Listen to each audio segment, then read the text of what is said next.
को स्टार्ट करते हैं। इसके पहले इसके कुछ रूल्स है वो मैं आपको बताता हूँ कि किसी भी इंटीजर का मल्टीप्लाई किस प्रकार से कर सकते हैं, किस किस रूल के द्वारा हम इसका मल्टीप्लाई कर सकते हैं। तो सबसे पहले है closure under multiply. Closure under multiply में होता यह है कि अगर दो इंटीजर का मल्टीप्लाई करते हैं तो हमें एक जो नंबर प्राप्त होगा, चाहे वो, जैसे एग्जांपल बताता हूँ मैं कि यहाँ पे दे रखा है -20 इंटू -5, मतलब हमने दो नेगेटिव इंटीजर का मल्टीप्लाई किया तो हमें क्या प्राप्त हुआ, एक इंटीजर ही प्राप्त हुआ, जो पॉजिटिव इंटीजर प्राप्त हुआ। मतलब जो पॉजिटिव प्राप्त हुआ वो भी एक इंटीजर ही है। इसी प्रकार हमने एक नेगेटिव और एक पॉजिटिव दो इंटीजर का मल्टीप्लाई किया तो हमें एक जो प्राप्त हुआ है वो हमें एक इंटीजर प्राप्त हुआ है, वो कौन सा इंटीजर है, नेगेटिव इंटीजर है। इसी प्रकार हम -30 इंटू 12 इन दोनों का मल्टीप्लाई करते हैं तो अपने पास जो आंसर है, देखिए माइनस प्लस क्या होता है, माइनस होता है। तो 30 में 12 का मल्टीप्लाई करते हैं तो क्या आएगा, 360 माइनस का, मतलब कहने का ये मतलब है अगर दो इंटीजर का मल्टीप्लाई करेंगे हम तो हमें एक इंटीजर ही प्राप्त होगा। ये हमारा क्लोजर मल्टीप्लिकेशन। अब सेकेंड प्रॉपर्टी है हमारा क्यूमुलेटिव ऑफ मल्टीप्लिकेशन। अब इसमें क्या होता है, देखिए बच्चों, जैसे किसी भी नंबर्स को हम मल्टीप्लाई करते हैं, ए इंटू बी करते हैं equal to B into A into B का मतलब ए वो बी की जगह कोई नंबर लिखते हैं हम। जैसे एग्जांपल 5 इंटू 2 करते हैं तो कितना आएगा, 5 2 10। अगर हम इसको 2 इंटू 5 करेंगे मतलब हम नंबर्स को चेंज कर दिया, पहले 5 इंटू 2 किया फिर हमने 2 इंटू 5 किया, तब भी आंसर कितना आएगा, तब भी आंसर 10 ही आएगा। ठीक है, तो ये कौन सी प्रॉपर्टी हुई, क्यूमुलेटिव प्रॉपर्टीज, यानी कि मल्टीप्लिकेशन, यानी कि किसी नंबर को ए इंटू बी लिखो या बी इंटू ए लिखो, हमारा आंसर सेम ही आएगा। तो ये प्रॉपर्टीज आपको याद रखना है। ठीक है, देखिए हम अगले, किसी भी नंबर्स में मल्टीप्लाई बाय 0, अगर किसी भी नंबर्स में हम 0 का मल्टीप्लाई करते हैं यानी कि a इंटू 0, तो आंसर कितना आएगा हमारे पास, आंसर 0 ही आएगा। चाहे a इंटू 0 करो या फिर 0 इंटू a करो तो आंसर कितना आएगा 0। जैसे कि 5 इंटू 0 कर रहे हैं तब भी हमारे पास आंसर आएगा 0, या 0 इंटू 5 करेंगे तब भी आंसर हमारे पास 0 ही आएगा। तो ये है आपका मल्टीप्लाई बाय 0। ठीक है, a की जगह हम कोई भी नंबर लिख सकते हैं। ठीक है, मल्टीप्लिकेटिव आइडेंटिटी, मतलब हम किसी भी नंबर्स में अगर 1 का मल्टीप्लाई कर रहे हैं तो नंबर भी आएगा। जैसे 5 इंटू 1 कर रहे हैं तो कितना आएगा, 5 ही आएगा, या फिर 1 इंटू 5 करें तब भी कितना आएगा, 5 ही आएगा। देखिए, ठीक है बच्चों। अब एसोसिएटिव प्रॉपर्टीज, ठीक है, इसमें यानी कि मल्टीप्लाई कर रहे हैं, आपके पास 3 नंबर है, कितने नंबर है, 3 नंबर्स, जैसे a इंटू बी इंटू सी और a इंटू बी इंटू सी। तो चाहे आप पहले ब्रैकेट b इंटू सी में और फिर a इंटू बी में, यानी कि इसमें हम ब्रैकेट्स को पहले सॉल्व करते हैं। जैसे 5 इंटू 2 इंटू 3 और 5 इंटू 2 इंटू 3, ये दो नंबर से। अब एसोसिएटिव प्रॉपर्टी में होता है इस प्रकार से, मतलब पहले जो पीछे नंबर से यानी कि 2 इंटू 3 और फिर है 5 इंटू 2, मतलब पहले ब्रैकेट को सॉल्व करते हैं। तो 5 इंटू 2 3 ज़ा 6 और 5 2 ज़ा 10 इंटू 3। अब देखिए 5 का करेंगे 6 का मल्टीप्लाई तो 5 6 ज़ा 30 और 10 3 ज़ा 30, मतलब इसका आंसर भी हमारे पास क्या आया, सेम आया। तो ये हमारे एसोसिएटिव प्रॉपर्टी हुई। इसमें ये आपको याद रखना है कि a इंटू बी इंटू सी, तो जहाँ b इंटू सी को पहले नहीं ब्रैकेट्स वाले बोर्ड में, उसका नियम आपने पढ़ा था क्लास 5th और छोटी क्लास में भी, बोर्ड में इसमें हम ब्रैकेट को पहले सॉल्व करते हैं, इसमें ब्रैकेट्स को पहले सॉल्व करते हुए और इसको सॉल्व करते तब भी हमारा आंसर कितना आएगा, सेम ही आएगा। देखिए इसमें आपके बुक में दे रखा है a इंटू बी, इन्होंने a इंटू बी को पहले किया और b इंटू इस वाले को बाद में, तब भी देखिए आंसर हमारे पास वही इस प्रकार से ही आएगा। ठीक है, अब देखिए हमारा अगला प्रॉपर्टी से डिस्ट्रीब्यूटिव प्रॉपर्टी। अब जैसे हमने एसोसिएटिव प्रॉपर्टी पढ़ा सेम उसी प्रकार से, लेकिन इसमें फ़र्क इतना है कि यहाँ हम मल्टीप्लाई कर रहे थे, मल्टीप्लाई इसमें भी करेंगे लेकिन साथ में हम प्लस भी करेंगे। देखिए किस प्रकार से, देखिए ए इंटू इसमें बी प्लस सी, हम उसमें बी इंटू सी कर रहे थे, सिर्फ यहाँ पर चेंज ही आया कि बी प्लस सी, ठीक है। फिर इसी प्रकार equal to A into B plus A into C. देखिए इस प्रकार से, देखिए पहले A into B plus C का किया अपन ने, फिर इन दोनों का मल्टीप्लाई करेंगे, ए इंटू बी और फिर सी इंटू ए, इन दोनों का मल्टीप्लाई करेंगे और दोनों को हम ऐड कर देंगे, दोनों को हम ऐड कर देंगे। देखिए ए इंटू बी प्लस सी, फिर लिखा हमने ए इंटू बी सी इंटू ए और दोनों को हमने प्लस किया। सभी इसी प्रकार एक और होगी, इसमें सिर्फ हमने यहाँ जहाँ प्लस है वहाँ हम कर देंगे माइनस। देखिए इस बार ए इंटू यहाँ प्लस था, से हमें क्या करना है, माइनस करना है, equal to A into B और सी इंटू ए और दोनों को हम माइनस कर देंगे। ये है आपकी डिस्ट्रीब्यूटिव प्रॉपर्टीज, ठीक है बच्चों। अब जैसे हम क्वेश्चन करते जाएंगे, मैं आपको जो जो इसकी प्रॉपर्टी आएगी वो आप क्वेश्चन के साथ ही बताऊंगा। तो हम अपने स्टार्ट करते हैं एक्सरसाइज 1.3। देखिए 1.3 का क्वेश्चन नंबर फर्स्ट है, फाइंड द फॉलोइंग प्रोडक्ट, ठीक है।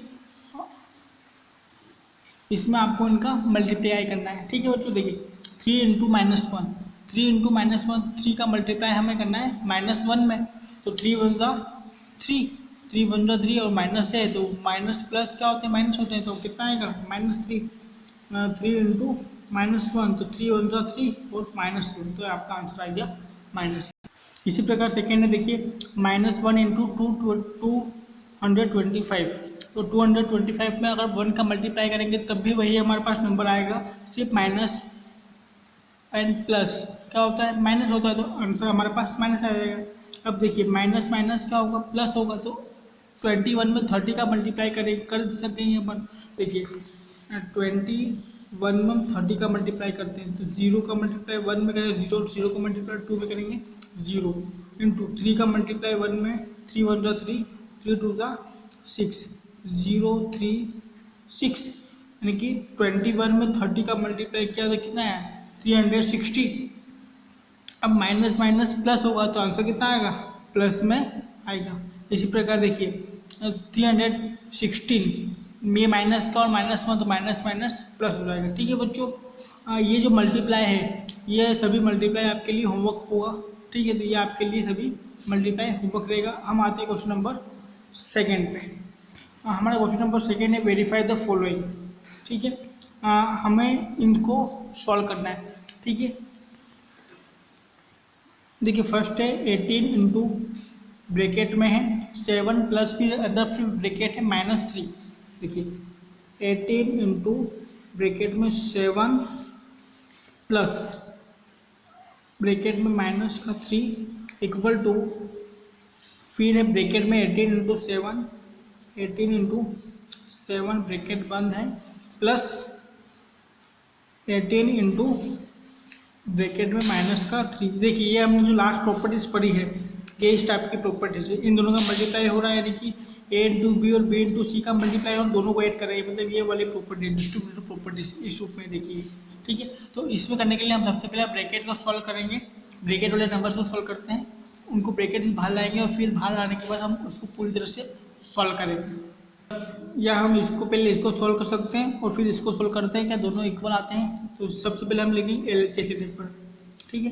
तो देखिए 18 इंटू 7 प्लस -3, और देखिए प्लस माइनस कितना होता है, प्लस माइनस माइनस, तो 18 इंटू 7 -3, 7 में 3 जाएंगे कितना आएगा, 7 में 3 जाएंगे तो बचेगा 4। अब 18 इंटू 4 करते हैं, 18 4 ज़ा 72, 18 4 ज़ा 72, ये हमने इस वाले को सोल्व किया। अब हम ये जो इसका राइट हैंड साइड उसको सोल्व करते हैं। RHS क्या है अपने पास, 18 इंटू 7 प्लस 18 इंटू -3। अब हम इसको सोल्व कर, पहले ब्रैकेट को सोल्व कर देंगे और फिर जो ब्रैकेट के बाहर है आने के बाद दोनों को हम प्लस कर देंगे। देखिए 18 7 जा होते हैं 120, 6 प्लस 83 था 54, लेकिन ये प्लस माइनस माइनस होगा, ठीक है, माइनस आया 54। अब 126 प्लस माइनस माइनस 54। अब 126 में से 54 को हम माइनस कर देते, 6 में से 4 जाएगा तो 2। अब 2 में से 5 जाएंगे तो हम रिमाइंडर करेंगे, 12 में से 5 जाएंगे तो 7, यानी कि 126 में से 54 जाएगा, कितना है 72। नंबर्स आपके पास ये बड़ा इसलिए पॉजिटिव है। देखिए LHS भी 72, RHS भी 22, यानी कि LHS इक्वल टू RHS, ये आपके दोनों इक्वल है, ठीक है। अगला क्वेश्चन देखते हैं, क्वेश्चन बी 21 माइनस 5 इंटू, जैसे हमने क्वेश्चन नंबर ए किया सेम उसी को प्रकार क्वेश्चन नंबर बी भी है। तो क्वेश्चन नंबर जो बी है वो आपके लिए होमवर्क रहेगा। सबसे पहले आपको इन दोनों को क्या करना है, प्लस करना है, और फिर जो आंसर है उनको मल्टीप्लाई करना है। इसी प्रकार इसको दोनों को मल्टीप्लाई करना है और दोनों को हम ऐड करना है। अगर दोनों सेम आते हैं तो LHS इक्वल RHS, अगर दोनों इक्वल नहीं आते हैं तो हम नॉट का साइन लगा देंगे, ठीक है। अब आते हैं क्वेश्चन नंबर थर्ड पे। तो क्वेश्चन नंबर थर्ड का फर्स्ट क्वेश्चन है, फॉर एनी इंटीजर ए, कोई इंटीजर कोई नंबर से ए है, what is the -1 into A equal to, क्या हम उसमें -1 का मल्टीप्लाई करते हैं ए में तो क्या होता है। देखिए इसको सॉल्व करते हैं। देखिए क्या बोल रहे हैं, फॉर एनी इंटीजर ए है, ए में अगर -1 इंटू ए करते हैं, -1 इंटू ए, तो ए में अगर किसी का भी मल्टीप्लाई करते हैं कितना आएगा हमारे पास, ए आएगा। अब माइनस प्लस माइनस, तो आंसर क्या है हमारे पास माइनस का आएगा, ठीक है। अब देखिए अगर इसकी जगह हम कुछ नंबर लिखते हैं तो -1 इंटू 0 लिखा हमने, ठीक है, यानी कि एक ही जगह देखिए हमने एक ही जगह नंबर लिखा, जो जो पार्ट था वो आंसर आया था। अगर 0 लिखते तो आंसर कितना आएगा 0 आएगा। अगर -1 में अगर 1 का 2 का मल्टीप्लाई कर 2 1 सा 2, यानी कि हम जहाँ ए जो पार्ट लिखते हैं वही उसका आंसर आता है।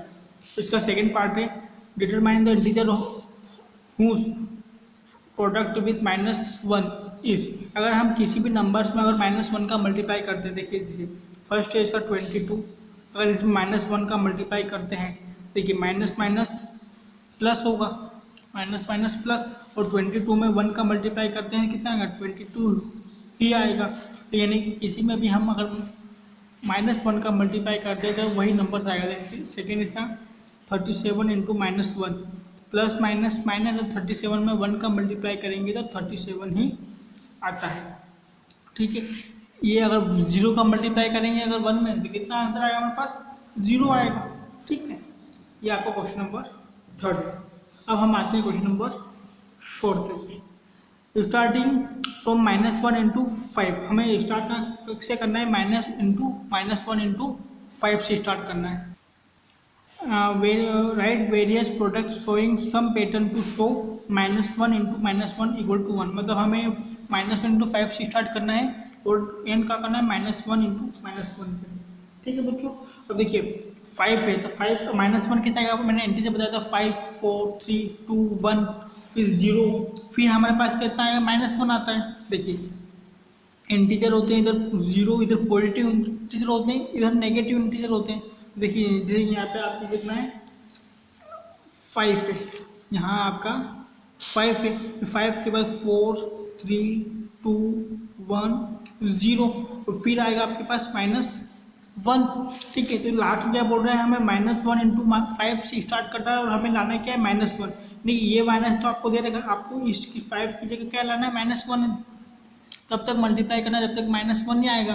तो हमें कितनी बार मल्टीप्लाई करेंगे, 5 का करेंगे, 4 का करेंगे, 3 का करेंगे, 2 का करेंगे, 1 का करेंगे, 0 का करेंगे, और फिर हमारे पास आएगा -1। देखिए इस प्रकार से -1 इंटू 5,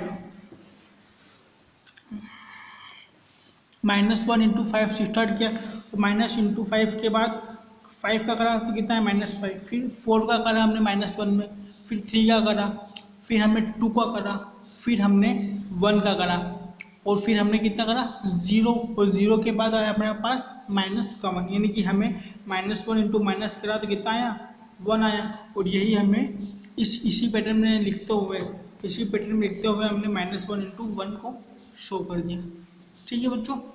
यह हमारा क्वेश्चन नंबर 4 था। ठीक, अब क्वेश्चन नंबर हमारा अगला है क्वेश्चन नंबर 5। क्वेश्चन नंबर 5 का क्वेश्चन नंबर फर्स्ट है 26 इंटू -48 प्लस -48 इंटू -36। देखिए अब इनको हमको ऐड करना है। ठीक है बच्चों, ऐड किस प्रकार से करेंगे हम? ऐड भी करना है हमें, मल्टीप्लाई भी करना है। देखिए इसमें आप देखिए, इसका हमें मल्टीप्लाई करना है, हमें इसका मल्टीप्लाई करना है और दोनों का मल्टीप्लाई करके हमें दोनों को ऐड करना है। तो देखिए यहाँ भी आपके लिए -48 और यहाँ भी आपके लिए -48 है। तो मतलब 48 आपकी इस नंबर में भी, 48 आपकी इस नंबर में भी, तो हम 48 को एक बार लिखते हैं। ठीक है, यहाँ पे कहता है हम 48 को हमने कॉमन ले लिया, यहाँ से हमने बाहर निकाला 48, तो आपके पास बचा क्या? सिर्फ इधर यहाँ से हमने बाहर निकाल लिया, तो आपके पास क्या बचा? 26 और ये वाला प्लस का साइन, ये भी हमने यहाँ पे बाहर निकाल लिया, तो आपके पास बचा क्या? आपके पास बचा -36। ठीक है, अब देखिए -48 26 प्लस -36। अब इस दोनों को हम माइनस करते हैं, 26 में से 36 जाएंगे, तो देखिए 36 में से 26 जाएंगे तो बचेगा 10। इनमें से नंबर बड़ा है 36 और साइन कौन सा है? माइनस का, इसलिए -48 और यहाँ को साइन है मतलब मल्टीप्लाई और माइनस का 10, इन दोनों को हमने माइनस किया तो हमारे पास आया माइनस का। तो देखिए माइनस माइनस प्लस, अब हम इन दोनों का मल्टीप्लाई करते हैं तो माइनस माइनस प्लस, अगर इसका आंसर प्लस में आएगा। अब 48 में 10 का मल्टीप्लाई करेंगे कितना आएगा? 480। तो यही आपका आंसर है। ठीक है बच्चों, हमने यहाँ पे दोनों का मल्टीप्लाई करने के, यहाँ भी हम इस प्रकार से करें, दोनों का मल्टीप्लाई करो और दोनों को हम ऐड कर देते, तभी हमारे पास आंसर यही आता। देखिए अगला है हमारे पास 8 इंटू 53, ये first second, 8 into 53 into 1 minus का 125। ठीक है, अब हम इसको ऐड करते हैं। अब देखिए हम इसको ऐड किस प्रकार से करेंगे? देखिए और ये जो छोटा नंबर है पहले हम इसको ऐड कर सकते हैं, इस वाले को जो छोटा नंबर है और एक 125, अगर इसको हम ऐड करते हैं देखिए 50, आप इस प्रकार से डायरेक्ट भी कर सकते हैं, 53 में 8 का मल्टीप्लाई करके फिर हम 125 को भी इस प्रकार से हम उसको ऐड कर सकते हैं। देखिए 53 इंटू हम करेंगे -125 इंटू 8। देखिए 125 में 8 का मल्टीप्लाई करते थे, 8 5 सा 44 बचेगा, 8 2 सा 16 और 4 20, रिमाइंडर बचेगा हमारे पास 2, 8 1 सा 8 और 2 10 में कितना है 1000। अब 53 इंटू माइनस का 1000, क्योंकि हमारे पास क्या चल रहा था? माइनस का चल रहा था, माइनस था ना। अब इन दोनों में हम ऐड आसानी से कर पाएंगे। अब 53 में अगर 1000 का मल्टीप्लाई करेंगे तो हमें सिर्फ क्या लिखना है? 53 और 1 2 3 0 ही लिखना है, और जो माइनस है प्लस माइनस माइनस करके आपका आंसर ही आ जाएगा। ठीक है, क्वेश्चन नंबर सी यानी कि थर्ड वाला है 15 इंटू माइनस का 25 इंटू माइनस का 4 इंटू 10। ठीक है, 15 इंटू माइनस का 25 इंटू माइनस का 4 इंटू माइनस का 10। देखिए यहाँ हम इसको 50 और 4 25 और 4 को मल्टीप्लाई करते हैं, -25 इंटू माइनस का 4 और 15 और माइनस का 10, इन दोनों का इंटू 15 इंटू माइनस का 10। अब देखो 15 4 सा कितना होगा? 15 4 सा 100, अब माइनस माइनस का प्लस होगा तो 100 इंटू 15 में अगर 10 का मल्टीप्लाई करते हैं, यहाँ पर 10 है, कितना आएगा? 150 प्लस माइनस माइनस का आएगा। अब यहाँ पर 2 0 अगर दोनों का मल्टीप्लाई करते हैं, देखिए 150 ऐसे लिख सकते हैं और यहाँ पर 2 0 है तो 2 0 प्लस माइनस माइनस का, तो ये आपका आंसर माइनस में आया। अब बात करते हैं क्वेश्चन नंबर 4 यानी डी की। डी है हमारा माइनस का 41 इंटू 102। देखिए हम 102 को इस प्रकार लिख सकते हैं, देखिए माइनस 41 इंटू 100+2, 100+2 हम इसको लिख सकते हैं। 102 को हमने लिखा 100+2। अब -41 का मल्टीप्लाई हम 100 में करेंगे, -41 इंटू 100 माइनस प्लस, अब इसका मल्टीप्लाई हमने 100 में किया और 41 का मल्टीप्लाई हम 2 में भी करेंगे, तो माइनस प्लस माइनस 41 इंटू 2। देखिए अब 41 इंटू 100 कितना आएगा, माइनस का 4100 माइनस इन दोनों का मल्टीप्लाई करें, 2 1 जा 2 और 2 4 जा 8। ठीक है बच्चों, अब माइनस माइनस प्लस हम इसको ऐड करेंगे, कितना आएगा, माइनस का 4100 में माइनस का 82 ऐड करते हैं तो 0 + 2 2 0 + 8 8 1 4, यानी कि 4182 नंबर्स ये वाला बढ़ा है और माइनस का है तो ये आपका माइनस, तो ये आपका आंसर हो गया। अब इसके जो बचे हुए क्वेश्चन है 4, ये आपके लिए होमवर्क रहेंगे। ठीक है बच्चों, अब आते हैं हम क्वेश्चन नंबर 6 पे। क्वेश्चन नंबर 6 है curtain freezer of process required that room temperature be allowed from 40 degree Celsius. ठीक है, मतलब एक टेम्परेचर कितना उनका रूम का 40 डिग्री सेल्सियस है। The rate of 5 degree Celsius every hours, मतलब हर आवर्स में 5 डिग्री सेल्सियस कम हो रहा है, तो what will be room temperature 10 hours after, मतलब 10 आवर्स के बाद उसका टेम्परेचर कितना होगा। देखिए इसको सॉल्व करते हैं हम। The temperature of the room in beginning, मतलब रूम में उसका टेम्परेचर कितना था, 40 डिग्री सेल्सियस आपको दे रखा है, कितना टेम्परेचर उसका 40 डिग्री टेम्परेचर था। अब टेम्परेचर आफ्टर 1 आवर्स, जब 40 डिग्री था तो 1 आवर्स बाद, मतलब हर आवर में कितना कम हो रहा है, कितना हो रहा है वो 5 डिग्री सेल्सियस कम हो रहा है। ठीक है, तो 40 डिग्री माइनस 1 आवर, 1 × 5, हम इसका multiply 1 hours into 5 degree Celsius, तो 1 × 5 5 हो जाएगा। 40 डिग्री सेल्सियस में से 5 को कम कर देता है 35 डिग्री, ये 1 आवर्स का है। वो आपको बोल रहा है कितना, 10 आवर्स का, कितना बोल रहा है वो 10 आवर्स। ठीक है, तो 10 आवर्स बाद क्या करेंगे हम, 40 डिग्री सेल्सियस था, माइनस कर देंगे 10 × 5, क्योंकि 1 आवर्स में 5 डिग्री हो रहा है। अब तो 10 आवर्स में 10 × 5 कितना होगा 50। अब 40 था तो 40 में से 50 जाएंगे तो बचेगा 10, नंबर्स बढ़ा है माइनस का, इसलिए यहाँ पे आएगा माइनस का। ठीक है, ये हमारा -10 डिग्री आंसर आ गया। अब इसका जो क्वेश्चन नंबर 7 है ये आपके लिए होमवर्क रहेगा। ठीक है, तो अब हम अगला नेक्स्ट वीडियो में अपने नए एक्सरसाइज को सॉल्व करते हैं। ठीक है, तो थैंक यू बच्चों।